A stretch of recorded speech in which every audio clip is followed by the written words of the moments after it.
ಮನೆಯ ಮಗಳಿವಳು ನಮ್ಮ ಪುಣ್ಯವತಿ. ಛೇ, ಪದ್ಮಿನಿಗೆ ಎಷ್ಟೊಂದು ಬೇಜವಾಬ್ದಾರಿನ. ಎಣ್ಣೆ ಮೇಲೆ ಕಾಲಿಟ್ಟು ಬಿದ್ದರೆ ಏನಾಗುತ್ತೆ ಅನ್ನೊಂದು ಪ್ರಜ್ಞೆ ಬೇಡವಾ ಅವಳಿಗೆ? ಅವಳು ಇಷ್ಟು ಸೂಕ್ಷ್ಮನೂ ಇಲ್ಲ ಅಂತ ನಾನು ಅನ್ಕೊಂಡಿರಲಿಲ್ಲ. ಇಲ್ಲ ಅಮ್ಮಾಜಿ, ಅಕ್ಕ ಎಣ್ಣೆನ ಚೆಲ್ಲಿಲ್ಲ. ನೋಡು ಪೂರ್ವಿ, ನಾನೇನು ನಿಮ್ಮ ಅಕ್ಕ ಬೇಕು ಅಂತ ಚೆಲ್ಲಿದ್ಲು ಅಂತ ಹೇಳ್ತಿಲ್ಲ. ಚೆಲ್ಲೋದನ್ನ ಒರೆಸ್ದೆ ಹಾಗೆ ಬಿಟ್ಲು. ಅವಳು ಬೇಜವಾಬ್ದಾರಿಯಿಂದ ನಮ್ಮ ನಂದನ್ ಕಾಲ್ ಜಾರಿ ಬಿದ್ದ. ಅಕ್ಕ ಅಷ್ಟು ಬೇಜವಾಬ್ದಾರಿ ಅಲ್ವೇ ಅಲ್ಲ. ಅಷ್ಟಕ್ಕೂ ಅಕ್ಕ ಸ್ಟೂಲ್ ಹಾಕೊಂಡು ಮೇಲ್ಗಡೆ ಏನೋ ಡಬ್ಬ ಹುಡುಕ್ತಿದ್ಲಲ್ವಾ? ಅವಾಗಲೇ ತಾನೆ ನಂದನ್ ಅವರು ನೀರು ಕುಡಿಯೋಕ್ಕೆ ಅಂತ ಅಡುಗೆ ಮನೆಗೆ ಹೋಗಿದ್ದು. ಆಮೇಲೆ ಎಣ್ಣೆ ಕೂಡ ಅಡುಗೆ ಮನೆಯಿಂದ ಸ್ವಲ್ಪ ಹೊರಗಡೆನೆ ಚೆಲ್ಲಿತ್ತು. ಅಕ್ಕ ಇದ್ದಿದ್ದು ಒಳಗಡೆ. ಅಂದಮೇಲೆ ಈ ಕೆಲಸ ಬೇರೆ ಯಾರೋ ಮಾಡಿರ್ತಾರೆ.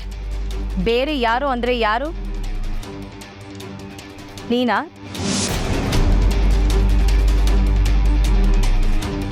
ನೀನ ಎಣ್ಣೆ ಚೆಲ್ಲಿ ನಂದನ್ ಬೀಳೋ ಹಾಗಾಗಿದ್ದು? ಚಂಚಲ, ಏನು ನಂದನ್ ಬಿದ್ನ? ಎಲ್ಲಿ, ಹೇಗೆ? ಅದು ಅಡುಗೆ ಮನೆ ಹತ್ರ ಎಣ್ಣೆ ಚೆಲ್ಲಿತ್ತು. ನಂದನ್ ಅವರು ಅದ್ರ ಮೇಲೆ ಕಾಲಿಟ್ಟು ಬಿದ್ದೋದ್ರು. ಅವ್ರ ಕಾಲಿಗೆ ತುಂಬ ಏಟಾಗೈತೆ. ಆಸ್ಪತ್ರೆಗೆ ಕರ್ಕೊಂಡು ಹೋಗವ್ರೆ.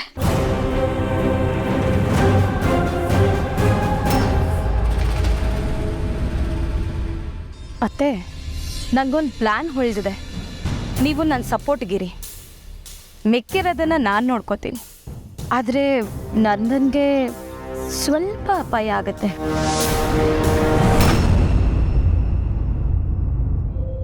ಅಂದರೆ ಇದು ಚಂಚಲ ಕೆಲಸನ? ನಾನು ಬೇಡ ಅಂತ ಎಷ್ಟು ಹೇಳಿದ್ರು ಇವಳು ನಂದನ್ಗೆ ಅಪಾಯ ಆಗೋ ಹಾಗೆ ಮಾಡಿಬಿಡ್ಲಲ್ಲ. ಛೇ, ಅಯ್ಯಯ್ಯೋ, ಇವ್ರು ನನ್ನ ಹೆಸರೇನಾದರೂ ಹೇಳ್ಬಿಟ್ರೆ ನಾನು ಏನು ಮಾಡಲಿ? ಅದೇನು ಗ್ರಾಚಾರ ಇತ್ತೋ ಏನೋ, ಈ ಥರ ಆಗೋಯ್ತಲ್ಲ. ಅಪ್ಪ, ಎಲ್ಲದಕ್ಕೂ ಗ್ರಹಚಾರನ ನೆಪ ಮಾಡೋಕ್ಕಾಗಲ್ಲ. ಕೆಲವೊಂದು ತಪ್ಪನ್ನ ಮನುಷ್ಯರು ಬೇಕು ಅಂತ ಮಾಡ್ತಾರೆ. ಹೇಳೋದು ಮಾತ್ರ ದೇವ್ರ ಹೆಸರನ್ನ. ಅಯ್ಯೋ ನಂದನ್ ಅವರೇ, ಏನು ನಿಮ್ಮ ಮಾತಿನ ಅರ್ಥ? ನಾನು ನೀವು ಬೀಳಲಿ ಅಂತ ಎಣ್ಣೆ ಚೆಲ್ಲಿದ್ದೀನಿ ಅಂತನಾ? ಖಂಡಿತ ಇಲ್ಲ ನಂದನ್ ಅವರೇ. ನನ್ನ ಮೇಲೆ ಇಂಥ ಆರೋಪ ಹೊರಿಸ್ಬೇಡಿ. ನನಗೆ ಯಾರು ಎಣ್ಣೆ ಚೆಲ್ಲಿದ್ದಾರೆ ಅಂತ ಖಂಡಿತ ಗೊತ್ತಿಲ್ಲ. ಅಯ್ಯೋ, ನೀನು ಯಾಕಮ್ಮ ಹಾಗನ್ಕೋತೀಯ? ನಂದನ್ ಹಾಗೇನೋ ಹೇಳಿಲ್ವಲ್ಲ. ಪದ್ಮಿನಿ, ಅಳಬೇಡಮ್ಮ. ನಂದನ್ನು ನೋವಲ್ಲಿದ್ದಾನೆ, ಅದಕ್ಕೆ ಏನೇನೋ ಮಾತಾಡ್ತಾ ಇದ್ದಾನೆ. ನೀನು ಇದನ್ನೆಲ್ಲ ಕಿವಿಗೆ ಹಾಕೋಬೇಡ. ಅಪ್ಪ ಬಿಡಿ, ನನಗೆ ನೋವೆಲ್ಲ ಏನು ಹೊಸ್ತಾ? ನೋವು ಅನುಭವಿಸಿ ಅಭ್ಯಾಸ ಇದೆ ನನಗೆ. ಇದೆಲ್ಲ ಯಾವ ಲೆಕ್ಕಕ್ಕೂ ಇಲ್ಲ. ಯಾಕೆ ನಂದನ್ ಅವರೇ ಹೀಗೆ ಚುಚ್ಚಿ ಚುಚ್ಚಿ ಮಾತಾಡಿ ನನ್ನನ್ನು ಕೊಲ್ತಾ ಇದ್ದೀರಾ? ನಾನೇ ತಪ್ಪು ಮಾಡಿಬಿಟ್ಟೆ. ನಾನು ಬಿದ್ದ ಹಾಗೆ ನಾಟಕ ಮಾಡೋಕ್ಕೆ ಹೋಗಬಾರ್ದಾಗಿತ್ತು. ಆದರೆ ಕೊನೆಗೆ ನಾನು ನಾಟಕ ಮಾಡ್ತೇ ಇದ್ರು ನಿಜವಾಗ್ಲೂ ಬೀಳೋ ಹಂಗಾಯ್ತು. ನೀವು ಓಡ್ ಬಂದು ಬಿದ್ದೇ ಬಿಟ್ರಿ. ಛೇ. ಅಪ್ಪ, ಮೊದಲು ಮನೆಗೆ ಹೋಗೋಣ. ನನಗೆ ಇಲ್ಲಿರೋಕ್ಕಾಗ್ತಿಲ್ಲ. ಹೋಗೋಣ ನಂದನ್, ಡಾಕ್ಟ್ರ್ ಬರಲಿ. ಅವ್ರು ನಿನಗೆ ಮೆಡಿಸಿನ್ ಎಲ್ಲ ಬರ್ಕೊಡ್ಬೇಕಲ್ವಾ? ಎಷ್ಟು ದಿನ ರೆಸ್ಟ್ ಮಾಡಬೇಕು ಅಂತ ತಿಳಿಸ್ಬೇಕಲ್ವಾ? ಇದು ಬರೀ ನೋವಲ್ಲ, ಕ್ರ್ಯಾಕ್ ಬಂದಿದೆ. ನನಗೆ ಇಲ್ಲಿ ಉಸಿರು ಕಟ್ದಂಗೆ ಆಗ್ತಿದೆ ಅಪ್ಪ.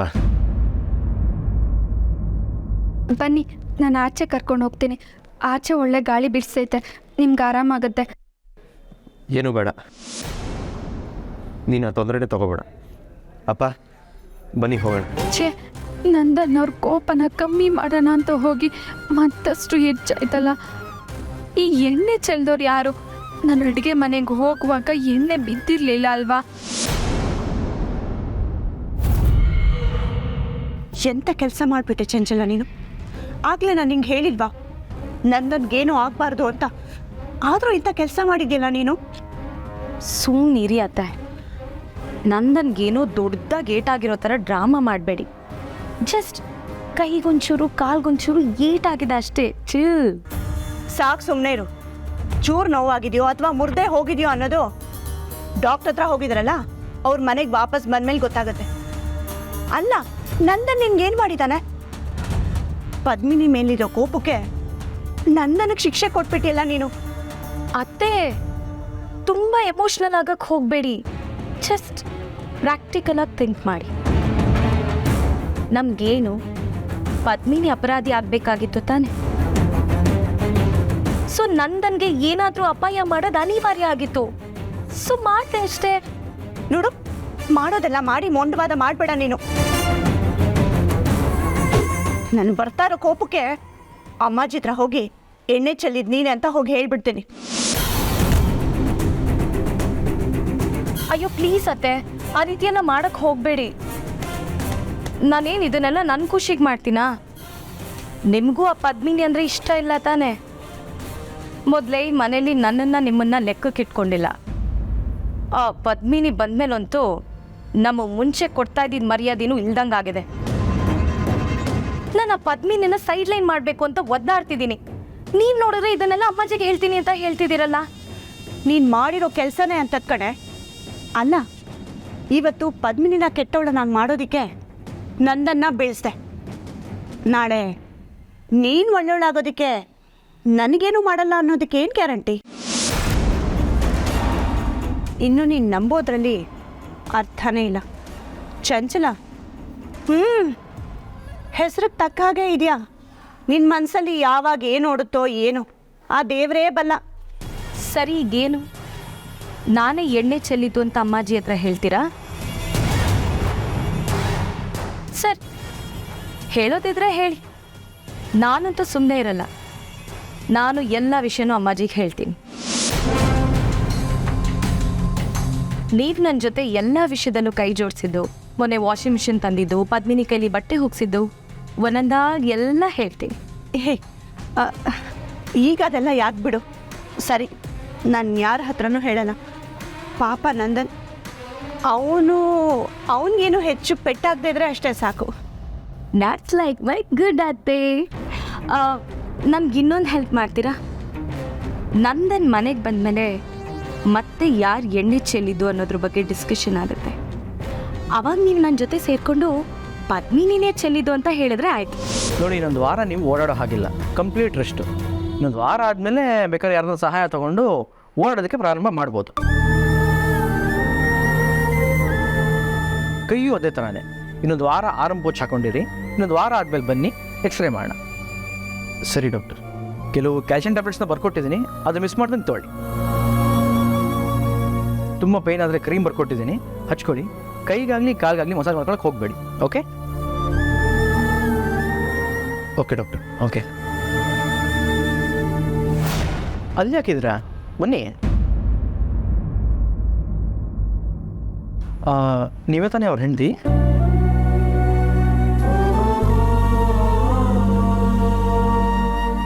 ಹೌದು ಡಾಕ್ಟರ್.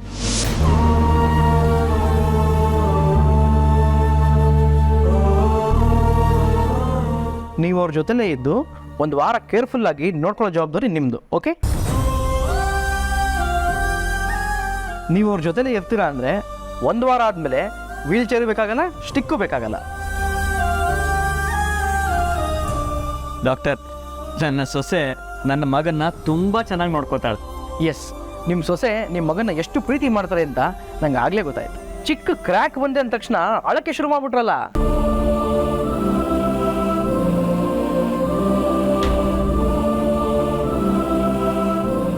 ನಾವೀಗ ಹೊರಡ್ಬೋದಲ್ವ doctor? Sure. Thank you. Thank you. ಬಾಯ್.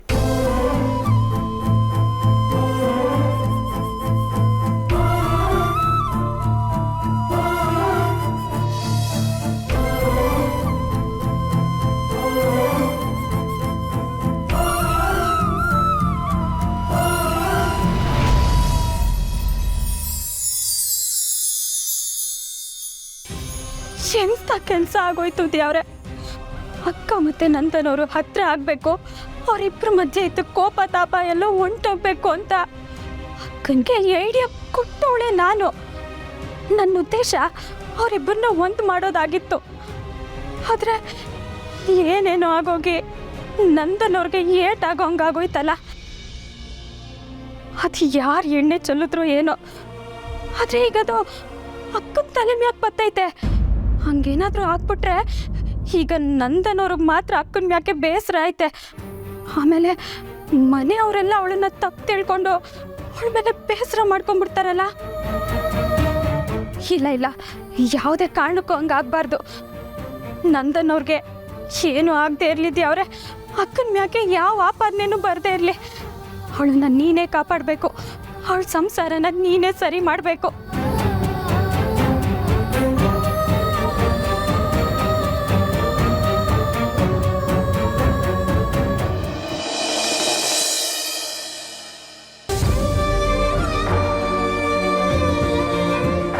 ಹೇಗಿದೆಯಾ ನಂದ?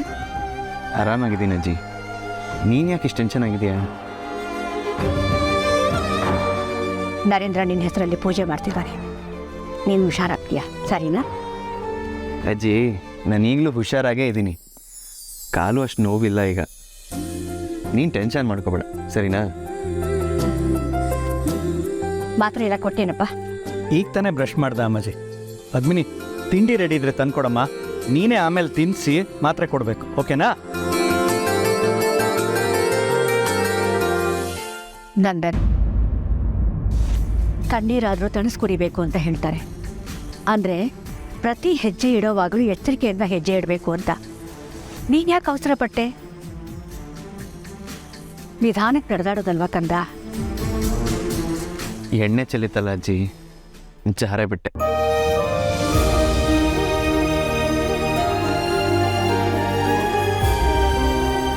ಇಷ್ಟಕ್ಕೂ ಎಣ್ಣೆ ಯಾರು ಚೆಲ್ಲಿದ್ದು?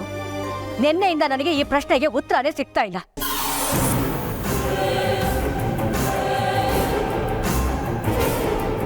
ಎಣ್ಣೆ ಚೆಲ್ಲಿದ್ರು ಈ ಮನೇಲಿ ಆಗಿಂದಾಗಲೇ ಒರೆಸಿ ಕ್ಲೀನ್ ಮಾಡಬೇಕು ಅನ್ನೋಷ್ಟು ಗೊತ್ತಿಲ್ಲದೆ ಇರೋ ಬೇಜವಾಬ್ದಾರಿಗಳು ಇದಾನಲ್ಲ ಅಂತ ನನಗೆ ನಂಬಕ್ಕೆ ಆಗ್ತಿಲ್ಲ.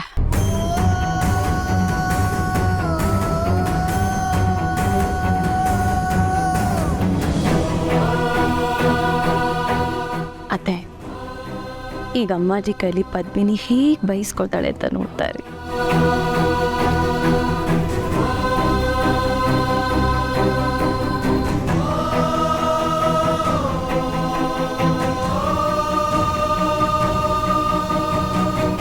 ಅಯ್ಯ, ಅಮ್ಮಾಜಿ ಏನು ಹೇಳ್ತಾನೆ ಇಲ್ಲ. ಹಾಗಂತ ನಾವು ಸುಮ್ಮನೆ ಇರಬಾರ್ದು, ಶುರು ಹಚ್ಕೊಳ್ಳಿ. ಪದ್ಮಿನಿ, ನಂದನ್ ಅಡುಗೆ ಮನೆಗೆ ಬಂದಾಗ ನೀನು ಅಡುಗೆ ಮನೆಯಲ್ಲೇ ಇದ್ದೆ ಅಲ್ವಾ? ಏನಾದರೂ ಎಣ್ಣೆ ಗಿಣ್ಣೆ ಚೆಲ್ಬಿಟ್ಟಿದ್ದೀನಮ್ಮ? ಇಲ್ಲ ಅತ್ತೆ, ನಿಜ ಹೇಳು ಪದ್ಮಿನಿ. ಎಣ್ಣೆ ಚೆಲ್ಲಿ ಆಮೇಲೆ ಒರೆಸಿದ್ರಾಯ್ತು ಅಂತ ಸುಮ್ಮನೆ ಬಿಟ್ಬಿಟ್ಯಾ? ಈಗ ನಂದನ್ ಬಿದ್ಬಿಟ್ಟ, ಎಣ್ಣೆ ಚೆಲ್ಲಿದ್ ನಾನೇ. ಮನೆಯವ್ರಿಗೆ ಈ ವಿಷಯ ಎಲ್ಲ ಗೊತ್ತಾದ್ರೆ ನಾನು ಬೈಸ್ಕೋಬೇಕಾಗತ್ತೆ ಅಂತ ಏನಾದರೂ ಭಯ ಪಡ್ತಿದ್ಯಾ? ಆ ರೀತಿ ಏನಾದ್ರು ಇದ್ರೆ ಹೇಳ್ಬಿಡಮ್ಮ.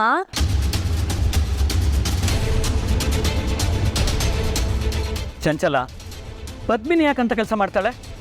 ಅಯ್ಯೋ ಮಾವ, ಅವಳು ಬೇಕು ಅಂತ ಮಾಡಿದ್ಲು ಅಂತ ನಾ ಹೇಳ್ತಿಲ್ಲ. ಇದೆಲ್ಲ ನಡಿಬೇಕಾದ್ರೆ ನಾನು ಇಲ್ಲೇ ಹಾಲ್ನಲ್ಲಿದ್ದೆ. ಪದ್ಮಿನಿ ಸ್ಟೂಲ್ ಹಾಕೊಂಡು ಕಿಚನಲ್ಲಿದ್ಲು. ನನ್ನ ನೀರು ಕುಡಿಬೇಕು ಅಂತ ಕಿಚನ್ಗೆ ಹೋದ, ಜಾರ್ ಬಿದ್ಬಿಟ್ಟ. ಇಷ್ಟೇ ಮಾವ ನಂಗೆ ಗೊತ್ತಿರೋದು.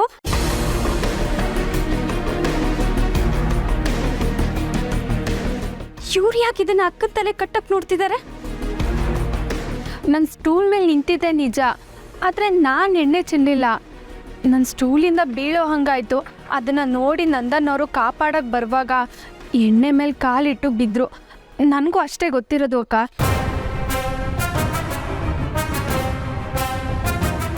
ಪದ್ಮಿನಿ, ನೀನು ಇದಕ್ಕೆಲ್ಲ ಹೊಣೆ ಅಲ್ಲ ಅಂತ ನನಗೆ ಗೊತ್ತಮ್ಮ. ಬಾಬಾ ಒಂದು ನಿಮಿಷ. ಪದ್ಮಿನಿಗೆ ಎಲ್ಲ ಕೆಲಸನೂ ತಾನೇ ಮಾಡಬೇಕು ಅನ್ನೋ ಆತರ. ಗಡಿ ಬಿಡಿಲಿ ಯಾವುದೋ ಡಬ್ಬನ ಇನ್ನೆಲ್ಲೋ ಇಡೋದು, ಸ್ಟವ್ ಆಫ್ ಮಾಡದೆ ಇರೋದು, ಟ್ಯಾಬ್ನ ಆನಲ್ಲೇ ಬಿಟ್ಬಿಡ್ತಾಳೆ. ಹಾಗೆ ಅಕಸ್ಮಾತು ಗಡಿ ಬಿಡಿಲಿ ಎಣ್ಣೆ ಗಿಣ್ಣೆ ಚೆಲ್ಬಿಟ್ಲಾ ಅಂತ ಕೇಳಿದ್ವಿ ಅಷ್ಟೆ.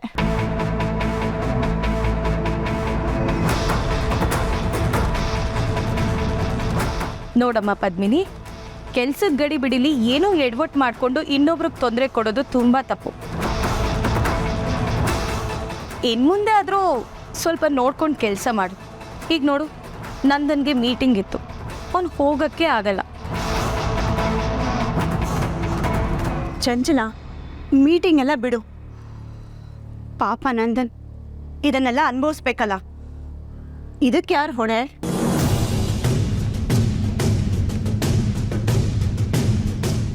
ಎಲ್ರದ್ದು ಮುಗೀತಾ? ಎಲ್ಲರೂ ಯಾಕೆ ಪದ್ಮಿನಿ ಕಡೆ ಬೆರಳು ತೋರಿಸ್ತಿದ್ದೀರಾ? ಪಾಪ, ಈ ವಿಷಯದಲ್ಲಿ ಅವಳು ತುಂಬ ಇನ್ನೋಸೆಂಟು.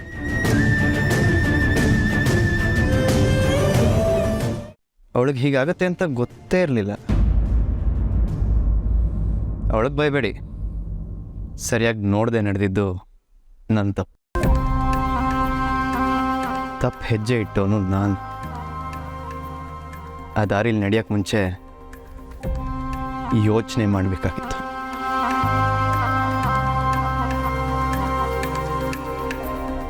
ಈಗ ಬಿದ್ಮೇಲೆ ಯಾರನ್ನೋ ದೂಷಣೆ ಮಾಡಿ ಏನೂ ಉಪಯೋಗ ಇಲ್ಲ. ಅನುಭವಿಸ್ಬೇಕಾಗಿರೋದು ನನ್ನ ಹಣೆ ಬರ. ಅನುಭವಿಸ್ತೀನಿ. ಈ ವಿಷಯನ ಇಲ್ಲಿಗೆ ಬಿಟ್ಬಿಡಿ ಪ್ಲೀಸ್. ನಂದನ್, ನೀನು ನಿನ್ನ ಹೆಂಡತಿನ ಬಿಟ್ಕೊಡೋದೇ ಇಲ್ಲ ಅಲ್ವಾ? ಯಾಕೆ ಬಿಟ್ಕೊಡ್ಬೇಕು? ಒಬ್ಬರು ತಪ್ಪನ್ನ ಒಬ್ಬರು ಕ್ಷಮಿಸಿ ಒಬ್ಬರ ಪರವಾಗಿ ಒಬ್ಬರು ನಿಲ್ಲೋದೇ ನಿಜವಾದ ಪ್ರೀತಿ. ಇದೇ ಸಂಸಾರದ ಗುಟ್ಟು. ನೀವಿಷ್ಟೆಲ್ಲ ಮಾತಾಡಿದ್ರು ನಮ್ಮ ನಂದನ್ನು ಅವನ ಹೆಂಡತಿ ಬಗ್ಗೆ ಒಂದು ಕ್ಷಣಕ್ಕೂ ತಪ್ಪಾಗಿ ಯೋಚನೆ ಮಾಡದೆ ಅವಳನ್ನು ಬಿಟ್ಕೊಡ್ಲಿಲ್ವಲ್ಲ, ಅವಳ ಪರವಾಗಿ ನಿಂತ್ಕೊಂಡ. ಆ ಸ್ವಭಾವ ನೋಡಿ ನನಗೆ ತುಂಬ ಖುಷಿ ಆಯಿತು.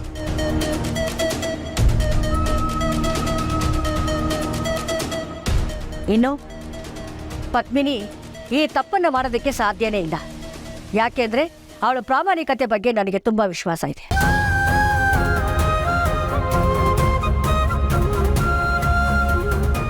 ಗಂಡ ಹೆಂಡತಿ ಅಂದರೆ ಹೇಗಿರಬೇಕು? ಹೌದಜ್ಜಿ, ಗಂಡ ಹೆಂಡ್ತಿರಂದ್ರೆ ಹೀಗೆ ಇರಬೇಕು.